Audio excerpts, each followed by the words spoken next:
Primera y Segunda de Samuel. Digamos que sería el último juez, esa larga lista de jueces. Samuel es el último en la lista, un hombre que estuvo 40 años juzgando al pueblo de Israel. Y en el capítulo 4, después de hablar al pueblo y después de bendecirlo, etc., Israel toma la iniciativa de lanzarse a la guerra nada más y nada menos que contra los filisteos. Dice el versículo 1, por aquel tiempo salió Israel a encontrar en batalla a los filisteos. Los filisteos no le estaban atacando, fueron ellos los que dijeron, vamos a atacar, vamos a encontrar, vamos a ponernos en el camino y vamos a hacerle la guerra a los filisteos. Y dice que Israel acampó junto a un lugar llamado Ebenezer, la piedra que me ayuda, o como algunos han traducido, hasta aquí nos ha ayudado el Señor. Y los filisteos acamparon en Afec, lugar que significa la fortaleza. Ahí estaban uno enfrente del otro, el valle en el centro. Y es terrible porque dice que los filisteos vencieron a Israel. Miren lo que dice el versículo 2. Los filisteos presentaron la batalla a Israel y trabándose el combate, Israel, el pueblo de Dios, fue vencido. Y dice que huyeron de la batalla y en aquel día murieron como 4,000. 4,000 personas. Ahora, yo no sé quién se encargaba de contar a los muertos, pero contar 4,000 cadáveres tiene que ser un trabajo tremendo, ¿no? Pero es que no solamente murieron 4,000, después vamos a ver que murieron muchos más. Y la cuestión está, ¿cómo es posible que el pueblo de Israel, que en aquel momento era el pueblo escogido por el Señor, perdieran una batalla frente a enemigos como los filisteos, que eran paganos, eran idólatras? Su dios principal era Dagón, tenía la forma de un pez, como si fuera una sirena, aunque tenía cara de hombre. ¿Cómo es posible que perdieran frente a un enemigo tan malo y tan perverso como los filisteos? El pueblo de Dios. Bueno, en primer lugar vemos que el Señor no le dijo en esta ocasión a Israel que fueran a pelear contra los filisteos ni contra nadie. Y eso es algo muy importante. Es algo que hay que tener en cuenta, ¿saben? No se meta donde Dios no lo llama, hermano. No empiece a meterse en cosas. Ahora voy a hacer esto, ahora voy a hacer aquello, sin tener instrucciones específicas de parte del Señor. Porque vas en tu nombre, vas por impulso, vas en la carne, y eso a la larga te pasa factura. ¿Quién le dice a Israel, váyanse a la guerra y peleen contra los filisteos? Nadie. No es como en otras ocasiones, que Dios habla y Dios revela su plan y su propósito al pueblo, sino que en esta ocasión Israel dice, vamos a pelear. En un golpe de impulsividad o de emoción, vamos a pelear contra los filisteos, que era una nación, que era un pueblo que estaba en la costa mediterránea, tremendamente poderoso, y se metieron en una batalla sin prepararse espiritualmente. Si no solamente no tienen una palabra específica del Señor, sino que no están preparados espiritualmente. Es más, si uno analiza el estado espiritual de Israel en aquel tiempo, no era el mejor, sino más bien todo lo contrario, era cuando peor estaban. Fíjense cómo estaba el liderazgo. Ofni y Fines, sacerdotes perversos, corruptos, que violaban a las mujeres en la puerta del tabernáculo en Silo. Personas que abusaban de su puesto como sacerdotes, quitándole a la gente ofrendas a la fuerza. El pueblo estaba en un momento terrible. No había comunión, no había relación con el Señor. El único del cual habla bien el Señor en aquel tiempo era de Samuel. Pero del pueblo, el pueblo estaba fatal. Y cuando una persona no está bien espiritualmente, ¿cómo se le ocurre meterse en batallas y meterse en terrenos donde para meterte, primero Dios te tiene que decir, métete? Y segundo, Dios te tiene que preparar espiritualmente para que no caigas herido y hagas el ridículo. Y encima, en tu mala decisión, puedas arrastrar a otras personas. Miren cómo murieron en el primer encuentro, en el primer encontronazo, 4,000 hombres. El título del mensaje de hoy es Decisiones equivocadas. Decisiones equivocadas pueden llevarnos a la ruina, a nosotros y a países enteros, y a iglesias enteras, y a familias enteras. Y lo que me llama la atención es que se sorprenden, encima se sorprenden porque han perdido. Miren, por ejemplo, lo que dice el versículo 3. Cuando volvió el pueblo al campamento, los ancianos de Israel dijeron: ¿por qué nos ha herido hoy el Señor delante de los filisteos?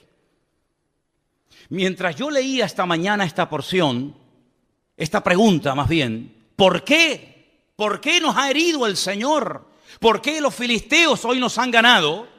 Me venía a la mente, pero así, otro hombre de Dios que un día cuando perdió una batalla le hizo la misma pregunta al Señor: ¿por qué hemos perdido hoy la batalla?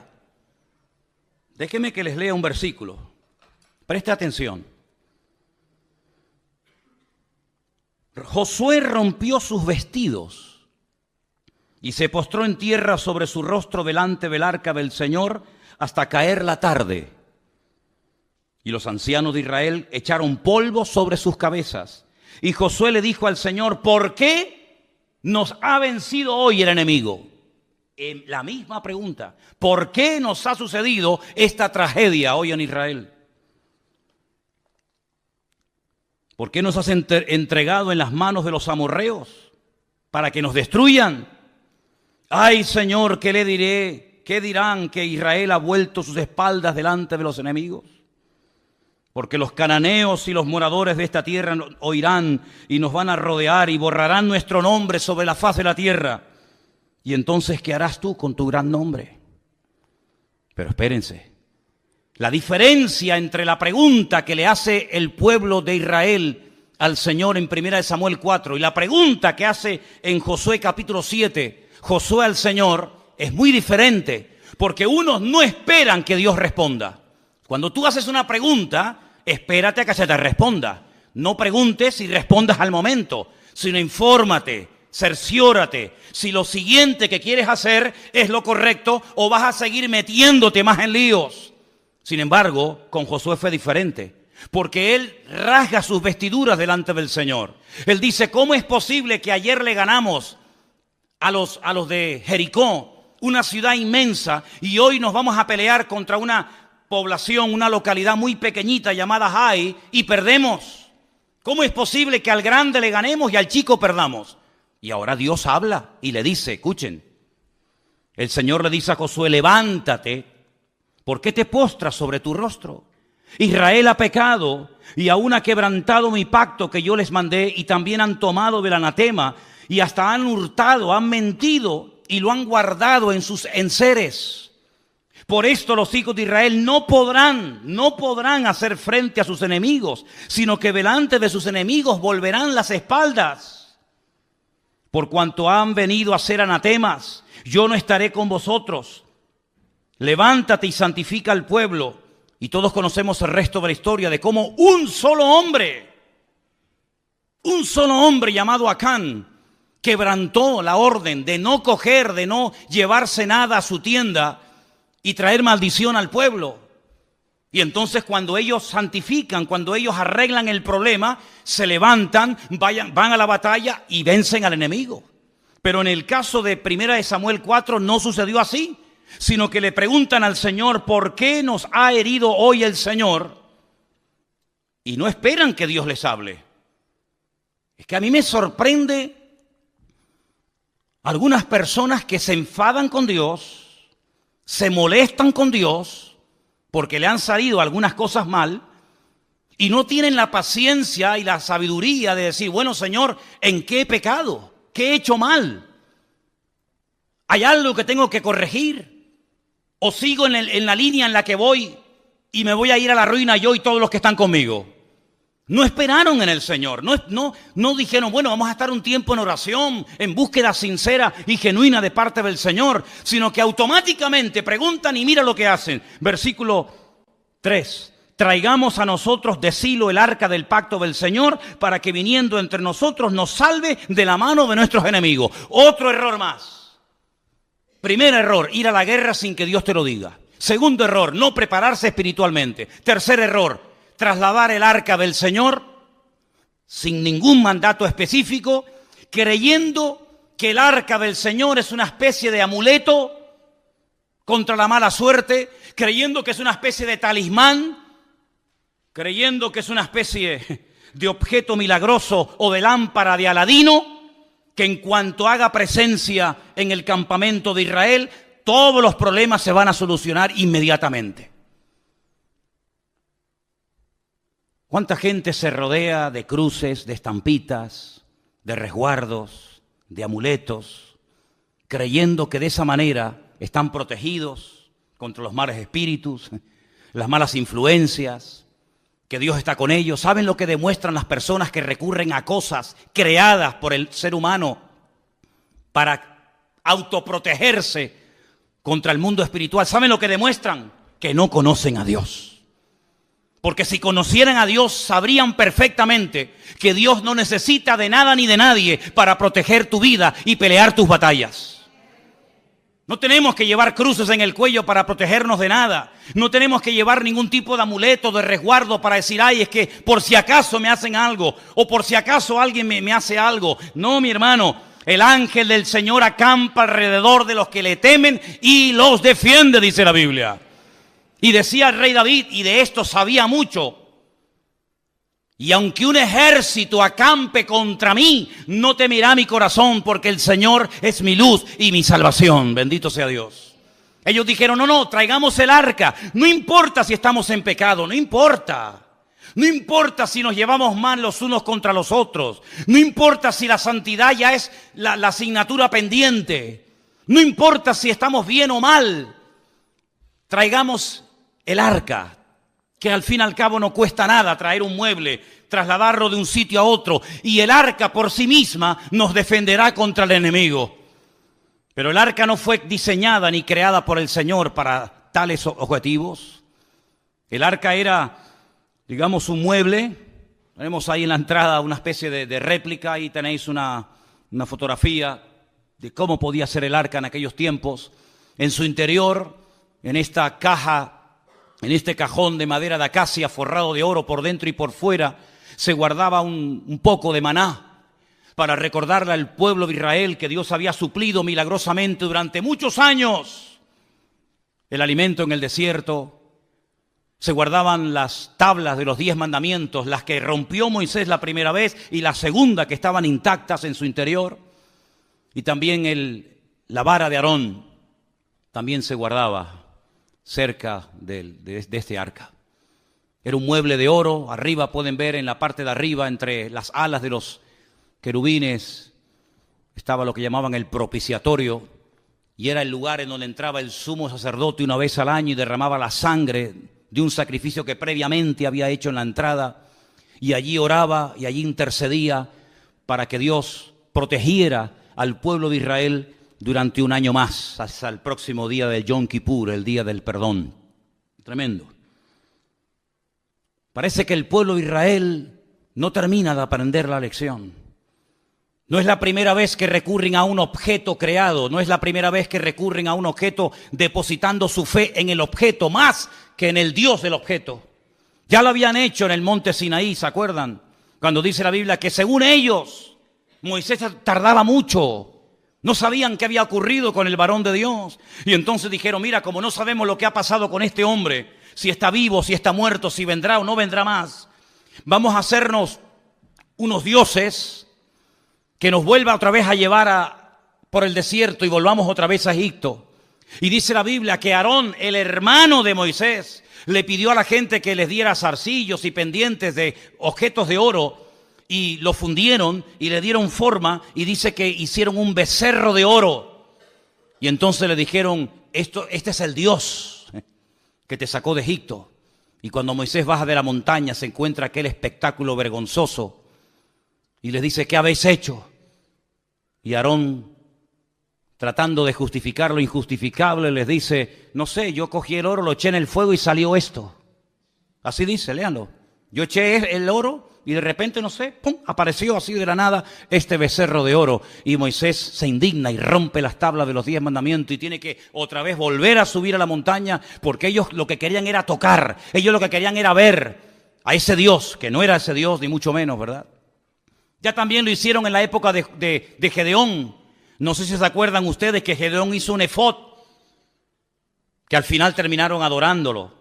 No sé si recuerdan la historia de cuando Moisés peca por murmuración en el desierto y mueren miles de personas. Y el Señor le dice que haga una serpiente de bronce y que la clave en un asta para que la gente cuando la mire. Detrás de todo esto hay una explicación extraordinaria. Y dice que aquella serpiente de bronce en los tiempos de los reyes le presentaban incienso y fue objeto de adoración hasta que tuvieron que despedazarla. Y así el hombre tiene siempre como una tendencia a agarrarse a cosas. Y alguien dijo que potencialmente todos los seres humanos tenemos tendencia a la idolatría. Parece mentira. Hay gente que dice, no, yo no adoro a nadie, sí, pero luego pero tus hijos los adoras, ¿verdad? O adoras tu casa, o adoras tu trabajo, tu coche, o tus pertenencias. El hombre siempre está tratando de tener algo a lo cual agarrarse y de poder ver, de poder... Sin embargo, nos olvidamos de aquella palabra tremenda en el Evangelio según San Juan, capítulo 4, cuando el Señor Jesucristo dice que Dios es espíritu. Y los que quieran adorar a ese Dios de espíritu tienen que hacerlo en espíritu y en verdad. Y la palabra del Señor nos enseña que nuestro Dios no se puede hacer, no se puede medir, no se puede pensar, porque nuestro Dios es, primero, inmortal. Segundo, infinito. Dígalo conmigo. Tercero, inmutable. Cuarto, inalterable. Quinto, incomparable. Sexto, inigualable. Séptimo, inescrutable. Y así podríamos estar toda la noche enumerando características de nuestro Dios. Y nuestro Dios prohíbe que se le hagan a Él figuras de oro, de plata, de piedra, de bronce o de lo que sea, sino que al Señor tu Dios adorarás y a Él solo servirás, sin darle ningún tipo de forma, sin darle ningún tipo de medida, sino que nuestro Dios es espíritu y por eso Él ha puesto su espíritu en nosotros para que podamos comunicarnos con Él por la fe y no por vista. ¿Cuántos dicen amén? Pero Israel cayó en la torpeza de creer que porque venía el arca al campamento, lo cual trajo aparentemente mucho júbilo y mucho grito, pero solamente fue eso. Mucho grito, nada más. Hay algunas iglesias que a veces dicen, demos un grito de júbilo. Y después del grito de júbilo, ¿qué queda? Porque aquí gritaron, y dice que gritaron tanto que el enemigo se asustó. Y dice que gritaron de tal manera y con tal volumen que dice que la tierra tembló. Pero no hubo cambios en el mundo espiritual, era todo emoción. Es como cuando dice la Biblia que aquellos huesos comenzaron a unirse el uno al otro y lo único que había era ruido, mucho jaleo, pero no había espíritu, no había presencia divina en lo que estaba ocurriendo en aquel lugar. Y en todas nuestras acciones, en todo lo que hagamos, pensemos o planeemos, no solamente tenemos que buscar la expectativa, el ruido, la apariencia, sino tener el aval y el respaldo divino de que Dios está detrás de la obra o de la palabra o de la acción que estoy haciendo. ¿Cuántos dicen amén? El mismo Señor Jesucristo dice, lo que yo digo y lo que yo hago, no lo hago por mi propia cuenta, sino que hago y digo lo que el Padre me autoriza y me ordena que haga y que diga. Eso es un sometimiento total y absoluto a la voluntad divina. En palabras y en acciones, pero en estos nada que ver. Se quejan porque Dios nos ha abandonado, porque el enemigo se ceba con nosotros. Pero escuchen, si vamos un poquito más adelante, por ejemplo, al versículo 10, cuando ellos ya se creen fuertes porque ya tienen el arca de la alianza entre ellos, dice, pelearon pues los filisteos, y otra vez dice, terrible, Israel fue vencido. Ya es la segunda vez. Primera vez te dio una paliza y 4,000 hombres perdieron la vida. Y no aprendes, no hay manera, Vas de mal en peor y sigues y sigues y sigues. Pero ¿cuándo nos vamos a dar cuenta que lo natural es un reflejo de lo espiritual? ¿Cuántos millones de veces tengo que decir lo mismo? Que cuando las cosas van mal, Dios te está dando un mensaje que tienes que saber interpretarlo y tienes que pararte y preguntarle al Señor, Señor, ¿qué está ocurriendo? Porque no es como el mundo dice, bueno, es mala suerte, es una mala temporada, no. Sino que la palabra del Señor nos da principios concretos y específicos para que la victoria no sea algo casual, algo esporádico, sino sea la tónica habitual de nuestra vida. Y cuando en mi vida no hay victoria, cuando en mi vida lo único que hay son desgracias, follones, peleas, divisiones, enfermedades, conflictos, etcétera, etcétera, tienes que pararte, querido. Y tienes que preguntarle a tu Dios, que dicho sea de paso, es un Dios de amor, que quiere lo mejor para sus hijos. Señor, ¿qué estoy haciendo mal? No como esto que le decían, ¿por qué nos has abandonado? No, el problema no está que Dios les ha abandonado. El problema es que ustedes han abandonado a Dios. No le eches la culpa a Dios. Como dicen los inconversos que todos conocemos, ¿y si Dios es tan bueno? ¿No has encontrado gente así? Bueno, si Dios es tan bueno, ¿por qué se mueren los niños de hambre? ¿Y por qué hay guerras por aquí? Como si Dios fuera el culpable de todo eso. Y aquí está esa actitud reflejada. ¿Os dais cuenta que el corazón del hombre, da igual si es en el Antiguo, en el Nuevo Testamento, en la Edad Media o en el tiempo presente, el corazón del hombre es igual? Siempre tratando de buscar el chivo expiatorio. Siempre tratando de echarle la culpa a algo o a alguien, menos a sí mismo. Claro, hemos perdido la guerra porque nos has abandonado. La culpa la tienes tú. Porque yo fui a la guerra, yo afilé mi espada, yo me fui con mi coraza, con mi yelmo, con mi jabalina, me fui preparado, pero tú no me apoyas, tú no estás conmigo, tú no me respaldas y por eso las cosas me van mal en la vida. No caigas en ese error. Los que hablan así son los que no conocen a Dios.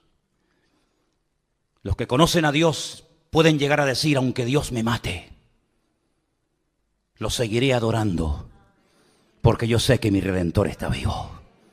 Pero los que hablan así, ¿por qué nos has abandonado? Son los que están mal e intentan condenar a Dios para justificarse a sí mismos. Es como en una de las conversaciones profundas que Job mantiene con Dios, donde él intenta presentar argumentos convincentes. Y hay un momento en el que Dios le interrumpe y le dice, pero querido Job, ¿me vas a condenar a mí para justificarte tú? No, queridos. Cuando las cosas en la vida no ruedan y no salen en lo natural, en lo espiritual, en todas las áreas de nuestra vida, no hay bendición, no fluye la bendición de Dios, no tienes una vida atractiva, una vida que la gente diga, yo quiero ser como esa mujer, yo quiero ser como esa familia, yo quiero ser como ese hombre. Cuando tu vida es una vida de tragedia, de desgracia, de lío, de follones, cuando tu vida no es una vida que sea luz, sino es tiniebla, tienes que pararte y no echarle la culpa a Dios, sino preguntarte, Señor, ¿qué estoy haciendo mal? Y el Señor te va a hablar, como le habló Josué, ¿visteis? Y le dijo, no, es que el problema es que hay pecado y Dios no se puede mover y su gloria queda detenida cuando hay pecado y desorden en el pueblo. A mí me sorprende que siga lloviendo. A mí me sorprende que podamos seguir respirando. A mí me sorprende que aún estemos con vida. Y no es por nuestros méritos, sino es por la misericordia y por la gracia de nuestro Dios, ni más ni menos. ¿Estamos de acuerdo, hermanos? Vuelven a pelear y miren lo que pasa. No han aprendido.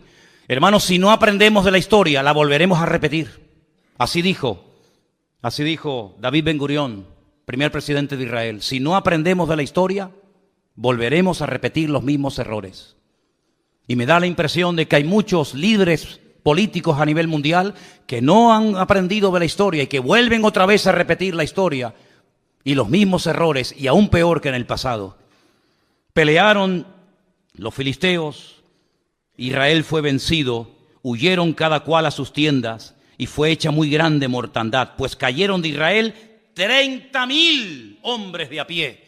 Primeramente habían caído 4,000, ahora 30,000, ya van 34,000 muertos. Pero cuando tú abres una brecha al pecado, el pecado siempre va más, es como un cáncer. El cáncer no va menos. El cáncer cada vez va más, amigo. Y si empezó de una forma muy sencillita y ahí prácticamente inapreciable, como no se actúe inmediatamente, eso se va a extender y cuando quieras meterle mano es demasiado tarde. No solamente ya han muerto 34,000 hombres, pero 34,000 hombres significa, no digo todos, pero muchos tendrían hijos. ¿Cuántos miles de niños quedaron en aquel tiempo huérfanos por una mala decisión? ¿Cuántas viudas? Porque la mayoría de estos hombres que iban a la guerra eran mayores de 20 años. De hecho, si no tenían 20 años o más, no podían ir a la guerra. Y a esas edades, la mayoría de los hombres ya estaban casados. Es decir, que no solamente quedaron miles de niños huérfanos, sino miles de mujeres quedaron viudas por una mala decisión.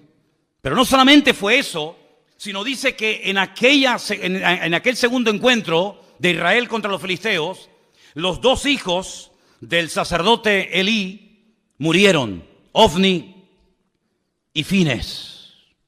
Versículo 17. El mensajero dijo: Israel huyó delante de los filisteos, y también fue hecha gran mortandad en el pueblo, y también tus dos hijos, Ofni y Fines, fueron muertos, y el arca de Dios ha sido tomada. Ya están muriendo hijos por culpa de los padres. Ya no solamente son los padres los que mueren, también son hijos los que están muriendo por las malas decisiones de los padres. Jesús dijo en una ocasión una palabra tremenda, que a veces se cita así muy a la ligera, y no nos paramos a pensar en la profundidad que contiene la misma. Él dijo: los tropiezos, no os engañéis, siempre vendrán. Es como cuando dijo: los pobres siempre estarán en el mundo. Cuando queráis podéis ayudar a los pobres. Siglo XIX, siglo XX, siempre habrá pobres, siempre habrá miseria, siempre habrá desigualdades, ¿verdad? Ricos, pobres, los que estén bien, los que estén abajo. Y él dijo: tropiezos, problemas y dificultades siempre vendrán, pero ay de aquel que me haga tropezar a uno de mis hijos y a uno de mis pequeños. Porque mejor le fuera haberse atado una piedra de molino al cuello y echarse a la mar, que haber hecho tropezar a uno de estos pequeños. Si te quieres reventar y hacer lo que te da la gana, hazlo, allá tú, con tu conciencia y con tu Dios. Pero ten cuidado que en tu locura arrastres a tus hijos y el día de mañana te pese en el alma y en el corazón haberlos tenido del tingo al tango, ahora aquí, mañana allá, y al final ni comes ni dejas comer a tus hijos. Ten mucho cuidado, porque por la locura de esta gente, no solamente niños quedaron viudos, no solamente huérfanos, no solamente mujeres quedaron viudas, sino que ahora también están comenzando a morir hijos.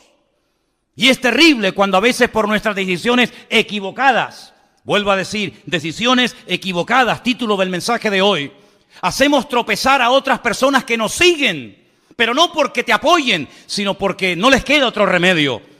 Pero no te olvides que el que te siga a la fuerza algún día te abandonará, porque los que nos tienen que seguir a nosotros no es por la fuerza, no es por la presión, sino es por la convicción. También seguían a Saúl, pero dice que le seguían temblando de miedo, pero sin embargo dice que había muchos que seguían a David desarmado, pero porque tenían una confianza tremenda en su líder, porque sabían que era el hombre más cerca del corazón de Dios. ¿Te das cuenta? 34,000 muertos.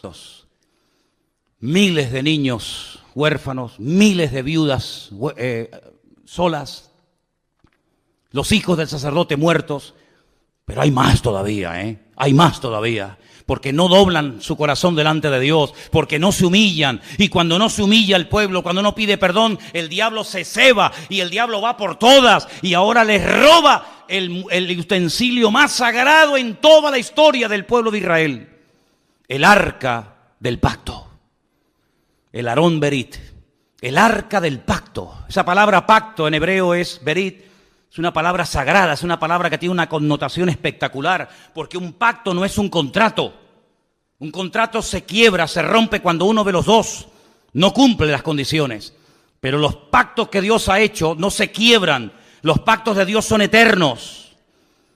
Y ellos traen ese mueble que es el símbolo, es la representación física, tangible y visible de un pacto que un Dios eterno ha hecho con un pueblo que le está siendo infiel. Y lo que recurren es al tipo, al símbolo, en vez de al Dios del pacto. Qué tremendo cuando aquella mujer llamada Helena se dedicó a ir por Tierra Santa, sobre todo por Jerusalén, buscando reliquias. Era la madre de Constantino, supuestamente el primer emperador romano convertido o que reconoció y admitió el cristianismo como la religión oficial del Imperio Romano. Y fue a Jerusalén y comenzó a buscar el lugar donde Cristo había muerto. Y fue a Jerusalén buscando la túnica que le habían quitado los romanos cuando estaba clavado en la cruz. Y fue a Jerusalén tratando de encontrar astillas de aquella cruz y los clavos y las espinas y la sandalia y esto y aquello. Y ahí comenzó todo un negocio y toda una parafernalia litúrgica y religiosa acerca de cosas, ¿verdad? Y la gente hasta el día de hoy adora y se agarra y se aferra a cosas, al fin y al cabo creadas por el ser humano.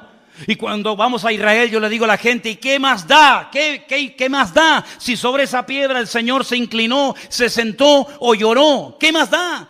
No deja de ser una piedra, no adoremos las cosas, adoremos al que vive por los siglos de los siglos, amén. Sin embargo, el hombre, como dije antes, tiene una tendencia brutal a la idolatría. Y si no tiene nada o a nadie a quien adorar, recurre a la peor de todas las idolatrías, que es la egolatría, que es adorarme a mí mismo y decir yo soy el dueño, yo soy el Dios. Y encima le digo al verdadero Dios, tú no existes, el que existe soy yo. Esa es la peor de las idolatrías. Y esto es lo que le pasó al pueblo de Israel, un pueblo que tenía que ser cabeza, y se convirtió en la cola y en el hazmerreír de los filisteos en aquella época. Quiero que volvamos a ver esa imagen donde veíamos el territorio que ocupaban los filisteos en aquella época. Esa franja mediterránea larga, de más de 50 kilómetros de largo, en color rojo, era el territorio que en aquellos tiempos ocupaban los filisteos. Los filisteos no eran originarios de allí, no. Los filisteos eran un pueblo, la mayoría de los historiadores dicen que puede ser que vinieran de la isla de Creta, no eran oriundos de Canaán, eran de otro lugar que decidieron trasladarse en barco y tomar posesión de esas ciudades tan importantes que hasta el día de hoy existen. Por ejemplo, tal vez la ciudad más famosa que tenía los filisteos en aquel tiempo, que sigue existiendo hoy en día, es la ciudad de Gaza. ¿Quién no ha oído hablar de la franja de Gaza? A continuación estaba la ciudad de Askelón, donde murió ¿quién? Sansón, en el templo del dios Dagón. A continuación estaba la ciudad de Asdod. Estamos hablando de ciudades preciosas. He tenido la oportunidad y el privilegio con Elena de visitarlas. La ciudad de Askelón es una belleza de ciudad, Asdod, ni te imaginas. A continuación estaba Ecrón y a continuación estaba Gat. Son las 5 ciudades de los filisteos. Las 5 piedras que David cogió del arroyo era para matar a los 5 gigantes de las 5 ciudades más importantes del Mediterráneo, en aquel tiempo dominadas por los filisteos: Gaza, Asdod, Askelón, Ecrón y Gat. Ellos controlaban la salida y la entrada de mercancías. Los puertos principales, los puertos que en aquel momento operaban, estaban allí. Y ellos podían otear al horizonte las naves que venían con suministros, y también controlaban la mercancía que salía del país. Es decir, los filisteos eran expertos en oprimir la economía del país. Eran expertos en decir, esto entra o esto no entra. Esto sale o esto no sale. Es decir, no eran enemigos que solamente peleaban cuerpo a cuerpo con Israel, sino eran enemigos que atacaban el suministro de mercancías, ¿verdad? Toda la infraestructura de los filisteos era precisamente evitar que económicamente el país prosperara, porque ellos eran los que permitían o impedían que las mercancías entraran o salieran del país. Qué interesante, ¿verdad? Cómo cada uno de los enemigos que se afincaron en la tierra de Canaán, cada uno de ellos tenía su característica. Qué tremendo cuando aquel filisteo desafía al pueblo de Dios. Lo vamos a ver más adelante en estos próximos días en el libro de Samuel. Y cómo David reconoce, cómo David discierne espiritualmente que detrás de ese gigante, detrás de esa masa de carne, detrás de ese hombre natural, hay un poder, un principado espiritual que lo que intenta es ahogar y lo que intenta es amedrentar y asustar al pueblo de Dios. El arca es robada, se la llevan los fariseos a su tierra No es que obraran mejor que los israelitas, pero a veces, escúchame bien, los inconversos son el látigo que Dios utiliza para tratar con tu vida. Escucha bien esto que te acabo de decir. Tal vez lo has oído o tal vez la primera vez en tu vida que un pastor te dice esto. Ten cuidado porque si no escuchas la voz de Dios, si no prestas atención a la voz de Dios, puede ser que Dios le permita a algún inconverso golpearte y humillarte para que busques a Dios sí o sí. No te olvides que Dios puede utilizar al faraón para decirte ven y toma tierras y vive de maravilla, o al mismo faraón o a otro lo puede utilizar para amargarte la vida y para impedirte y coaccionarte tu libertad. Dios puede utilizar a un Nabucodonosor para destruir a un templo y para destruir una civilización y para destruir a todo un pueblo y una ciudad, y al mismo personaje el Señor lo puede utilizar para levantarte y para prosperarte y ponerte con autoridad y con poder en Babilonia, como fue el caso de Daniel, Mesac, Abednego y Misael. No te olvides que Dios puede utilizar a un Ciro, ¿verdad?, para volver a reconstruir el templo, o puede utilizarlo para destruir el templo. En otras palabras, Dios quiere tratar con tu vida sí o sí. En esta iglesia o a la que vayas, no puedes huir del trato de Dios. Si no le escuchas por las buenas, tendrás que escucharlo por las malas. Si no le atiendes por lo espiritual, te tocará la fibra física. Y si no, la mente. Y si no, la economía. Y si no, la familia. Pero sí o sí, Dios no se va a detener, sino que Dios tiene un propósito y un diseño para nuestra vida, y Él puede utilizar al jefe que te paga no pagándote, o puede utilizar al jefe que te paga para bendecirte y para ayudarte, o para amargarte la existencia y la vida, y puede utilizarlo para ponerte en el puesto de trabajo que anhelas y quieres tener, o para ponerte en el sitio donde jamás en tu vida te gustaría entrar y pisarlo. En otras palabras, Dios puede utilizar el martillo, la mula, el perro, el sol, la luna, las estrellas o lo que haga falta. Pero a Dios no lo va a detener nada ni nadie, porque Dios dice que no parará de obrar en nosotros hasta que Él venga a buscarnos y quite nuestras arrugas y quite las manchas de nuestra vida. ¿Cuántos dicen amén? Por eso, queridos hermanos, entremos por las buenas en el trato de Dios, porque yo dije en una ocasión, y creo que algunos lo recordarán, que al listo, con una simple mirada, capta el mensaje. Pero al tonto, ni tirándole piedras, se entera de la película.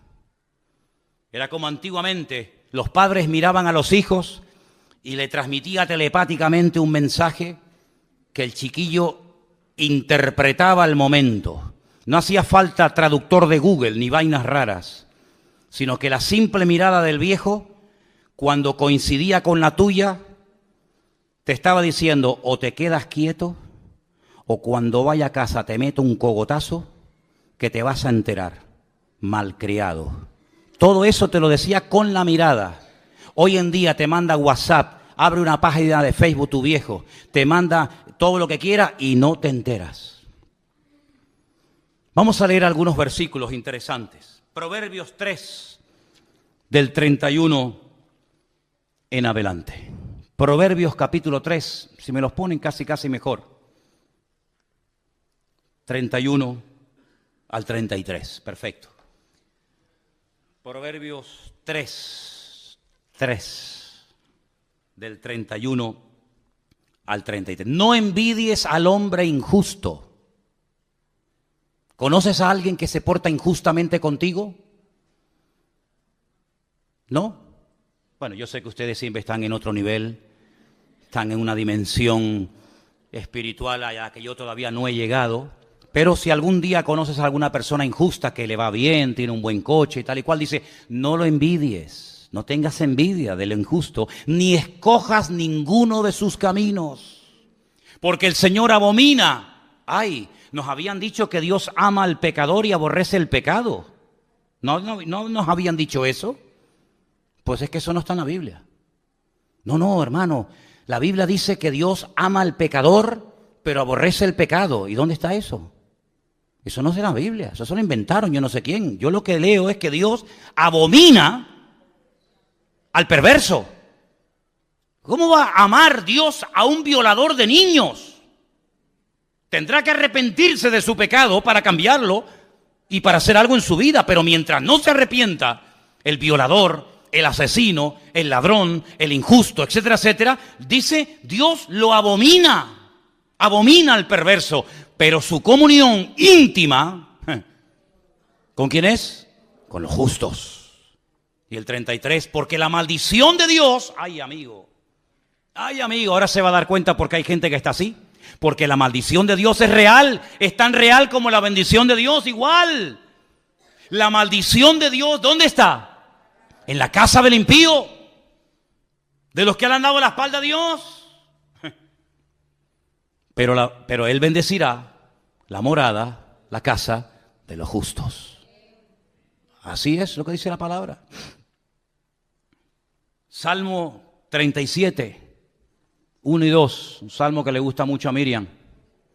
Salmo 37, 1 y 2, es precioso. No te impacientes a causa de los malignos. Otra vez la envidia. Ni tengas envidia de los que hacen iniquidad, porque como hierba serán pronto cortados y como hierba verde se secarán. ¿Cuántos dicen amén? Y el último, segunda de Pedro capítulo 2, del 20 al 22. Dice así la palabra. Ciertamente, y esto es muy fuerte esta palabra que voy a leer esta noche, espero que no haya nadie que esté viviendo en este terreno, porque mira lo que dice el Señor.